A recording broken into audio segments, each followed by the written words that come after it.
Hi, so I'm finally getting around to doing the response video for the Lily gating session video. I got a great email, which is exactly what I was hoping would come of some of this Seed is Stable, is getting some dialogue going. Ask questions, make observations, comments, having another set of eyes is great. So keep that coming. Um, yeah, it's late, it's dark. I just got out of the shower. I finally had some quiet time. What I'm thinking of doing is probably watching the video and going over some of the comments and questions from the email in case some of you had those same questions. So it's gonna kind of raw and random, but let's see here. So first off, the person that the email is from knew Lily from over a year ago and noted that he had seen a big change in her for the better, a lot more trusting and willing and calm, which is one of the best compliments I could ever get right off the bat. And it's so true. Um, there's the comment that I wonder if your two helpers underfoot, meaning the goats, are an addition or a distraction. And I suppose horses need to learn in spite of distractions. Amen. That was my thoughts exactly.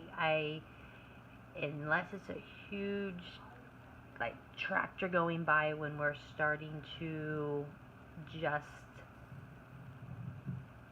get on at the mounting block for riding or something like that, we try to not change any of the distractions. The more distractions the better, because out on trail, anywhere, those things are going to happen, and I want her to be able to focus 110% on me. Now I'm pausing it there because I think I just missed one of the other comments. Oh, this is a good one. The next one wasn't really directly to that particular part of the video, but it says, I notice you use both brave and good girl roughly equally. Are both of those intended to be bridges, or is there something more going on? And that's a really good question. Sometimes I accidentally will say good girl at other times. I'm trying to think of a good analogy. So a bridge, which I've gone over in some of the things before, a bridge will say, yes, perfect, right there, whatever it is you were doing, that's what the reinforcement's for. A lot of times with the bridge, you'll get a burst of enthusiasm or excitement, and it kind of breaks any calmness you have at the time, I guess. Let's say you're putting a toddler to sleep and they're cooperating and they're mellow and they're in bed and they're starting to doze off. You're going to keep that same calm demeanor and not be like, yay, you're doing it, you're going to sleep, and wake them right back up. So the good girl kind of could be a soft, you could say a soft bridge. I intended it, my intention is for it to be a reinforcer, a verbal praise. She knows good girl means she did something well. And so it's a reinforcement. If you don't have a gap to bridge between the behavior and the reinforcer, you can go right to the reinforcer. So just kind of that calm, good girl, reinforcer. It's the whole presence in what is happening at that moment. Okay. Throughout some of this, there's a couple comments related to this as well as a couple others where she has some little head bobs. Now the comments for those are tiny little head turns, and sorry, I had to pause it for a sneeze, so you didn't need to hear that. It looks like she's anticipating the next reward and expecting you to move to your left. When you turn to your right, she swings her head dramatically to her left as if to say, I know what to do. And then again at 118, she swings her head back again, seeing say, I know just how to get another treat. Okay, but the videos got deleted. So the section that I showed you about the head bobs and the head turns, I didn't even notice them.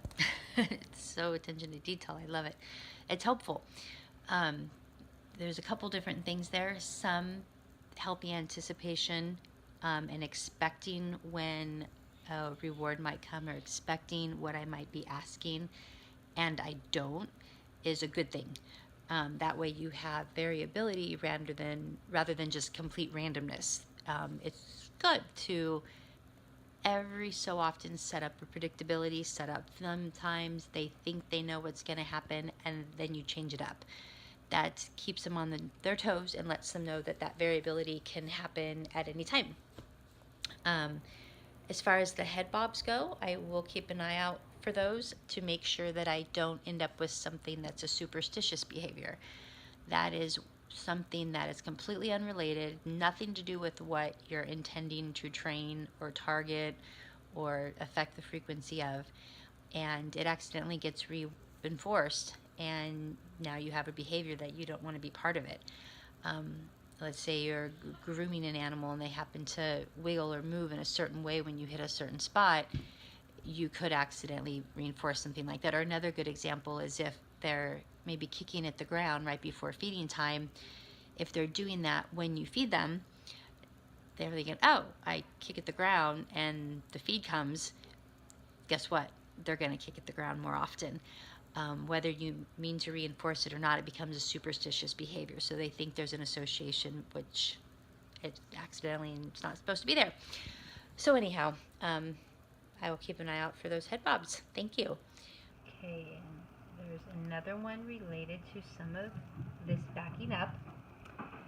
Comment is, I noticed when you are asking for back, you are using your body simultaneously with the word. I also see you stop simultaneously with the word whoa. I've read about and watched an example of the need for a 1 second delay between the word and the body language that the horse knows. Exactly, that is very true. When you're teaching a new SD or a new signal, you would do the new SD first, the one that they already know second.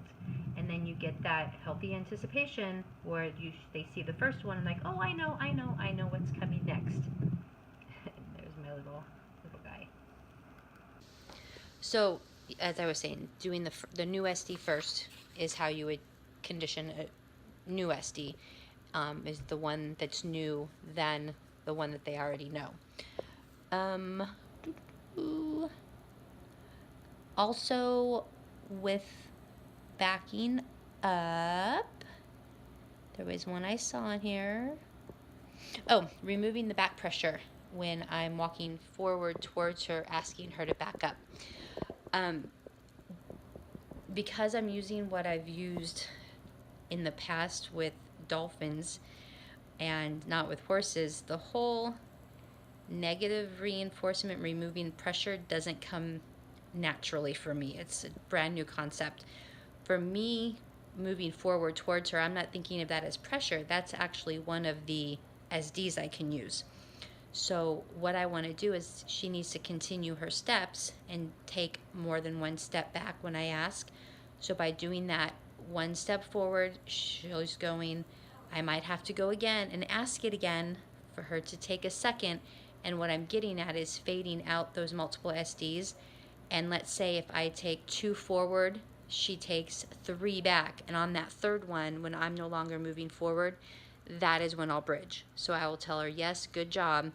You're taking the SD and you're continuing past the point of me giving the SD and continuing on.